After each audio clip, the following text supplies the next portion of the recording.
때를 아는 지혜라는 제목의 말씀 준비해서 전하려고 합니다. 미래가 있는 국가로 가기 위해서 국방을 든든히 하고 경제력도 좋고 이웃 나라의 관계, 외교도 잘하는 것이 매우 중요하죠. 미래 먹거리 산업을 우리가 선도해서 세계에서 빛나는 그런 대한민국을 이루는 것이 저희의 염원이기도 합니다. 그런데 성경이 가르쳐 주는 것은 그런 국방과 또 경제력, 외교력보다 더 중요한 것이 있다는 것입니다. 그것은 하나님과의 관계를 리더들이 어떻게 맺고 있느냐, 이것을 제일 중요하게 다루고 있죠. 남왕국 유다 12대 왕 아하스가 나이 20살에 왕위에 올랐는데 그의 평가를 보면 첫째로 다윗 같지 않았다.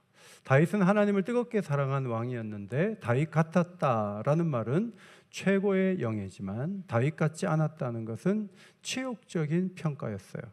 그는 하나님을 제대로 섬기지 않고 우상 숭배에 빠져 있었습니다. 두 번째로 여호와 보시기에 정직하지 않았다. 주께서 주신 율법을 따르기보다는 북왕국 이스라엘 왕들의 길을 걸어가면서 우상 숭배를 열심히 했어요. 흰농 골짜기에서 자식들을 불살라 어떤 신을 찾는 그런 행위도 열심히 했고, 산당에 가서 푸른 나무 아래에서 우상을 섬길 때 왕이 나타나서 그 일을 주도하는 모습이었습니다. 이 일에 대한 하나님의 징벌은 시리아, 아람 나라가 그 나라를 침공하여 백성들을 끌어가는 것으로 나타났고, 북왕국 이스라엘이 전쟁을 걸어왔는데 무기력하게 패하는 것으로 나타났는데, 이 모든 것은 아하스가 하나님 여호와를 버렸기 때문이다. 역사는 그렇게 적고 있습니다. 북왕국 왕 베가는 하루에 유다의 용사 12만을 죽였습니다. 그리고 20만 명에 되는 많은 사람들을 포로로 끌어가면서 전리품을 가져가게 되었습니다. 시글이라는 북왕국의 용사는 왕자와 국내 대신과 국무총리를 죽이는 전공을 올렸습니다. 북왕국 군사들은 20만 명이나 끌어가고 많은 것들을 노력해서 사마리아 땅으로 이동하는데 사마리아에 선지자 오뎃이라는 사람이 나타났습니다. 그들을 영접하면서 이 승리의 원인은 전쟁을 잘해서가 아니라 하나님께서 유다를 버렸기 때문에 어부지리로 여러분들이 승리를 한 것이라고 이야기했습니다. 그런데 문제는 북왕국 군사들의 마음에 분노가 올라와서 파도가 치면 그 파도가 높이 올라 하늘에 치솟는 것처럼 그들의 분노가 심해서 사람들을 많이 죽였을 뿐만 아니라 너무 많은 사람들을 포로로 잡아왔는데 이것이 율법에 어긋나는 일이라고 그는 지적했습니다. 신명기 24장 7절에 사람이 자기 형제 곧 이스라엘 자손 중 한 사람을 유인하여 종으로 삼거나 판 것이 발견되면 그 유인한 자는 죽일지니, 유괴하는 것, 한 사람을 유괴해도 생명을 잃어야 되는 상황인데 20만 명을 끌어왔어요. 그들은 북왕국 이스라엘 사람들의 형제였어요. 그럼에도 불구하고 이 거대한 악을 행하면서도 당당하고 승리했다고 말할 수가 있겠는가 하면서 오뎃이 움찔하게 하는 말 한마디를 꺼냈는데 10절 하반절에 나와요. 너희는 너희의 하나님 여호와께 범죄함이 없느냐. 음행하던 여자를 끌어온 사람들, 예수님 어떻게 할까요? 예수님 말씀하셨죠. 죄 없는 자가 먼저 돌로 치라. 아무도 돌로 칠 수가 없었어요. 다 죄가 있었기 때문에. 승리에 취한 이스라엘 사람들에게 20만 명 돌려보내라는 거예요. 그러면서 오뎃 선지자는 이렇게 말해요. 여호와의 진노가 너희에게 임박하였느니라. 시급하게 포로를 돌려보내지 않으면 이 진노가 너희에게도 임하게 된다. 이렇게 경고를 했습니다.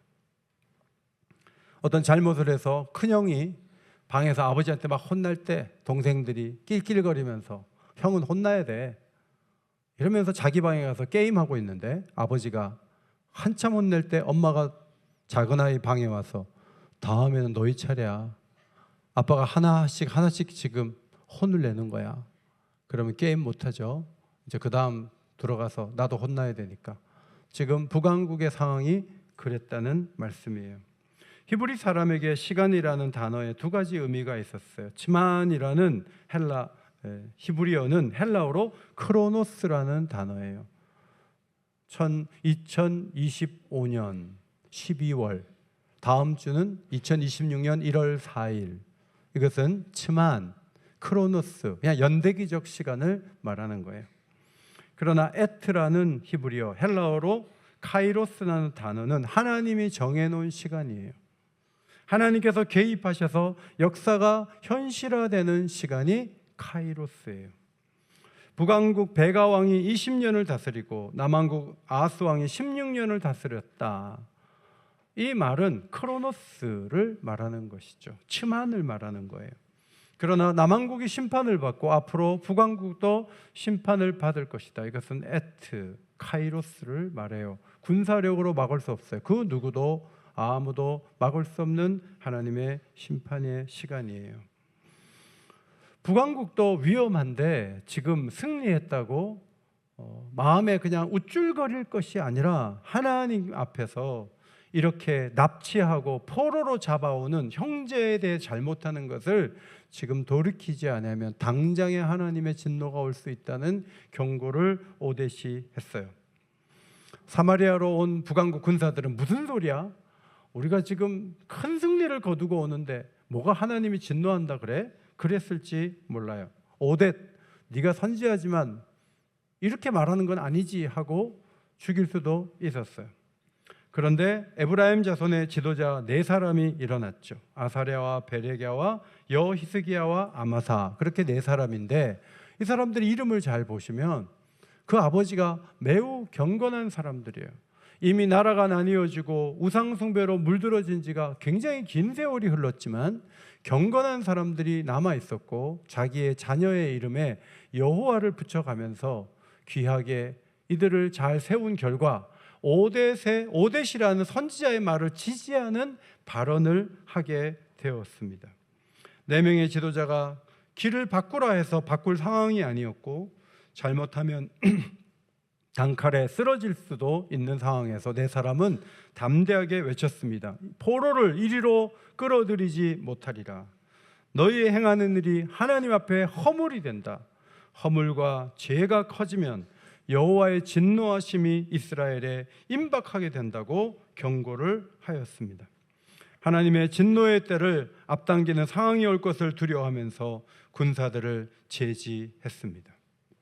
수많은 포로를 잡아온 군사들은 아니 선지자는 뭐고 이 네 명은 또 뭐야 하고 칼을 가지고 자신들의 의지를 드러낼 수도 있었지만 하나님께서 그들의 마음에 변화를 주셔서 이들이 행동을 바꾸었다는 것이 14절의 기록입니다. 14절 말씀 앞에 보시고 읽겠습니다. 시작.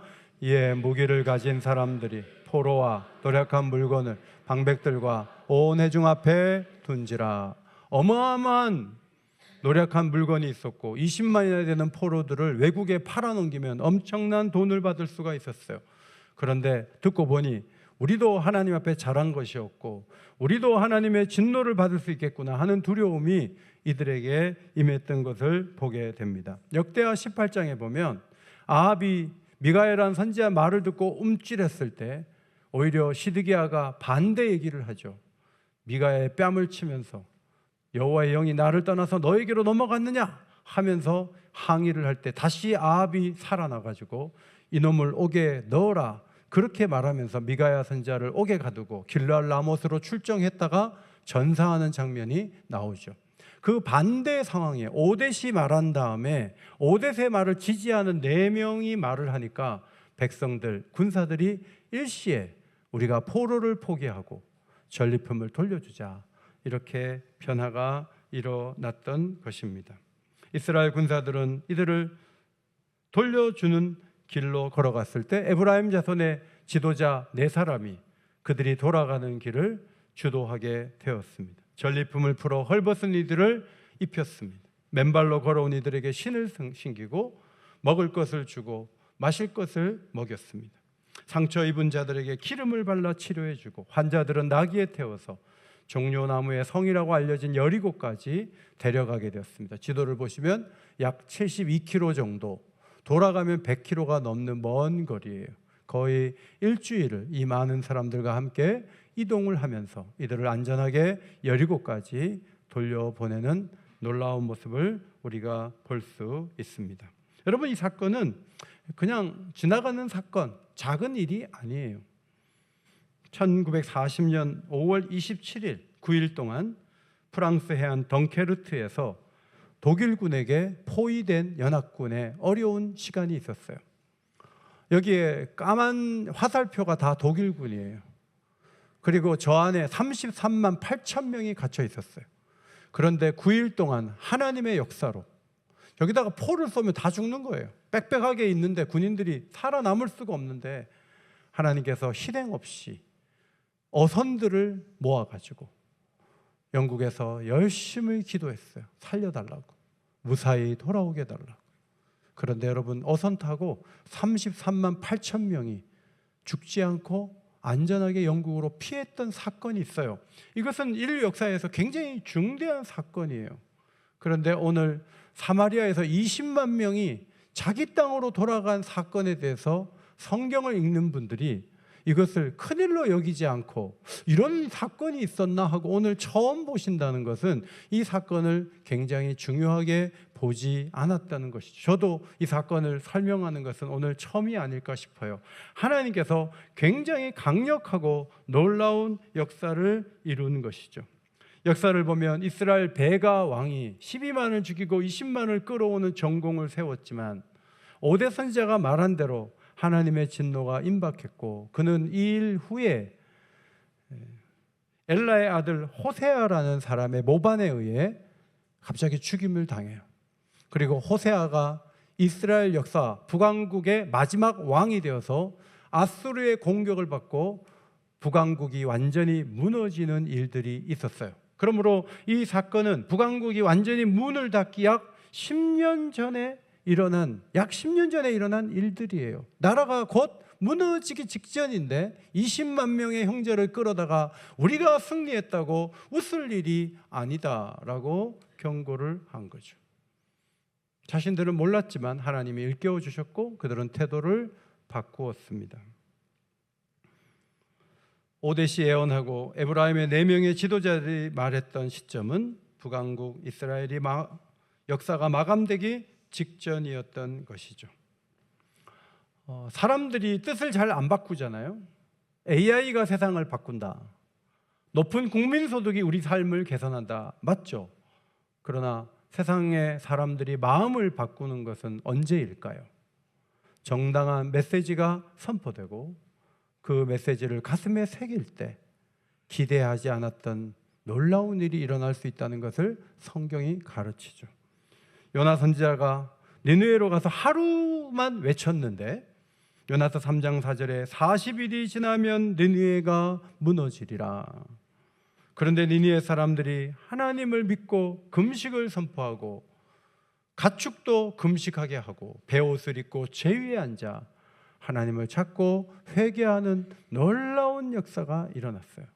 그래서 하나님은 니느웨를 망하게 하려는 계획을 접으시고 그들을 긍휼히 여기셨다는 말씀이 성경에 있죠. 불이 내린 것도 아니고 칼을 가지고 위협한 것도 아니에요. 메시지를 들었는데 사람들의 마음에 변화가 일어났다는 거예요. 솔로몬은 범사에 기한이 있고 천하만사에 다 때가 있다고 기록했습니다. 죽일 때가 있고 살릴 때가 있다. 허물 때가 있고 세울 때가 있고 울 때가 있고 웃을 때가 있다. 여러분 20만을 잡아올 때 웃고 있었어요. 그런데 선지자가 말해요. 지금 울 때라고. 지금 통곡할 때라고. 때가 있다라고 지적했습니다. 때를 아는 지혜를 갖는 것은 매우 중요합니다. 북왕국 사람들이 우리가 이럴 때가 아니구나 하고 20만을 돌려보냈습니다. 제가 신방을 가서 집사님이 작년하고 올해 완전히 달라졌는데 단기 선교 갔다 와서 도전받았어요? 제가 물어봤어요. 집사님이 제게 얘기했어요. 목사님, 제가 단기 선교 가서 그런 게 아니고요. 한 번은 생각을 해봤대요. 내가 지금 이렇게 사는 게 맞나? 내가 교회 생활 이렇게 미지근하게 하고 기도도 안 하고 이렇게 사는 게 맞나? 자기 자신에게 물어볼 때 내가 이럴 때가 아니구나. 내가 좀 충성하고 헌신해야 되겠다. 그런 마음을 가지고 다시 교회 생활을 열심히 하게 되고 기도에도 잘 나오고 헌신하고 봉사하는 모습을 보면서 하나님 은혜에 감사했어요. 여러분, 때를 인식하면 행동이 바뀌게 되는 것이죠. 세례 요한이 하나님의 임박한 심판을 예고하면서 적지 않은 마음의 변화를 사람들에게서 이끌어냈어요. 세례 받으러 온 사람들에게 장차올 진노를 누가 피하라 하더냐 하면서 그러므로 회개에 합당한 열매를 맺고 아브라함이 우리 조상이라 말하지 마라. 우리 할아버지, 우리는 6대 신앙이에요. 그런 말 하지 마라. 이미 도끼가 나무 뿌리에 놓였다. 좋은 열매 맺지 아니하는 나무마다 찍혀 불에 던져진다는 무서운 메시지를 전했을 때 무리들이 우리는 어떻게 하면 좋을까요? 할 수 있는 얘기를 했어요. 2벌 옷 있는 사람은 1벌을 옷 없는 사람에게 줘라 라고 얘기해요. 또 세리들이 우리는 어떻게 하면 좋을까요? 부과된 것 외에는 징수하지 마라. 신실하게 살아라. 군병들이 우리는 어떻게 할까요? 강탈하지 말고 받는 급료를 족하게 여기라고 그렇게 대안을 제시를 했어요. 일상에서 할 수 있는 일을 제시했던 것이죠. 스가랴 10장 1절에 봄비가 올 때 여호와 곧 구름을 일게 하시는 여호와께 비를 구하라 그랬어요. 유대에서는 봄비가 3월부터 5월까지 그 사이에 내려요. 만약 이때 비가 오지 않으면 9월까지 비 한 방울도 안 와요. 아하방 때는 3년 반 동안 비가 오지 않았어요. 지금 스가랴 시대에도 가물어서 매우 힘든 시간을 보냈지만 하나님께서 곡식을 거둘 것을 미리 말씀하신 다음에 앞으로 봄비가 올 때 비를 주시는 하나님께 구하라는 거예요. 그 당시에 사람들이 드라빔에게 찾아가고 거짓 신에게 찾아가서 위로받기를 원하고 다른 신이 비를 주는 줄 알고 거기에 기웃거리는 사람들이었어요. 그런데 여호와 곧 구름을 일게 하시는 여호와께 비를 구하라. 그렇게 스가랴 선지자는 하나님 말씀을 전했습니다. 새해에도 우리가 하나님의 공급을 받아야 될 시기가 있어요. 이런저런 어려움들이 있어요. 그때마다 하나님께 구하고 하나님께 손을 내밀고 하나님이 일하시기를 기다리고 그것이 우리가 해야 될 일이라는 것을 성경이 가르쳐줘요. 히브리서 4장 16절에 긍휼하심을 받고 때를 따라 돕는 은혜를 얻기 위하여 은혜의 보좌 앞에 담대히 나갈 것이니라. 때를 따라 도와주실 마음이 있는 아버지시죠. 그런데 가만히 있으면 도와주는 게 아니라 은혜의 보좌 앞에 나아가 기도하라는 거예요. 그래서 쉬지 말고 기도하라는 거예요. 어제도 어떤 성도님이 우리 교회 앞에 소방차가 7대가 와 있다고 사진을 찍어서 보내줬어요. 어제 옆집에 불 났잖아요. 그래가지고 소방차가 출동했어요. 그 옆집 빌딩이 불이 나서 다 타면 우리 교회도 옮겨 붙는 거예요. 남의 얘기다. 불나는 거는 먼데 얘기다. 우리하고는 관계없다. 천만의 말씀이에요. 5층에서도 한번 불나서 성가대 가운 다 탔어요. 그때 기억하세요? 여러분, 하나님께서 때를 따라 돕지 않으면 어떤 어려움이 올지 모르는 것이 우리의 인생사예요. 하나님을 찾고 구하고 도움을 얻으려 하고 하나님을 바라보며 살아가는 것이 얼마나 중대한 일입니까? 요한복음 13장 1절 말씀이에요. 함께 앞에 보시고 읽겠습니다. 시작. 6월절 전에 예수께서 자기가 세상을 떠나 아버지께로 돌아가실 때가 이른 줄 아시고 세상에 있는 자기 사람들을 사랑하시되 끝까지 사랑하시니라. 예수님은 이제 아버지께로 돌아가실 때가 가까운 걸 이제 직감하셨어요. 이번 6월절이 지나면 나는 죽고 부활하여 승천해서 세상에서 떠나갈 거야. 이 지겨운 세상, 이 못된 제자들, 내가 다시는 얼굴도 보기 싫어. 그런 게 아니에요. 예수님은 세상에 있는 자기 사람들을 사랑하시되 끝까지 사랑하시는 분으로 자신의 마음을 잡으셨어요. 그리고 대야를 가져다가 물을 가지고 허리에 수건을 두르시고 제자들의 발을 씻겨주시면서 내가 선생이 되어 너에게 본을 끼친 것처럼 너희도 사랑 덩어리가 되는 그런 공동체를 이루도록 제자들에게 도전해 주신 것을 볼 수가 있습니다.